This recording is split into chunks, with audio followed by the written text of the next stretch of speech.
Miami. Christina visited Miami during her winter vacation. She is from Boston, where it is cold during the winter months. Miami, however, has a very warm climate. There are many sunny days in Miami, and people can go to the beach all year long. Christina spent a good portion of her trip on the beach to relax and sunbathe. However, she also explored Miami and its surroundings. Inspired by Miami's proximity to the ocean, Christina visited the Miami Sea Aquarium to learn about marine life. There, she watched a show using trained dolphins, killer whales, and other aquatic mammals.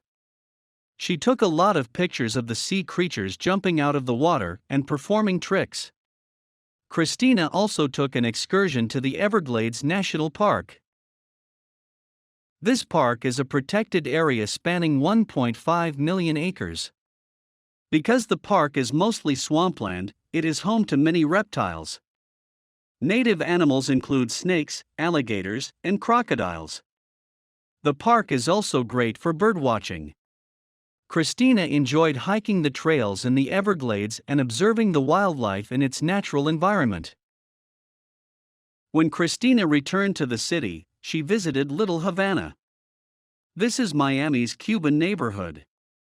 Christina could see that Little Havana's people demonstrated a lot of pride for their Cuban heritage. There were many outdoor shops and vendors, live musicians, and the Cuban cuisine was delicious.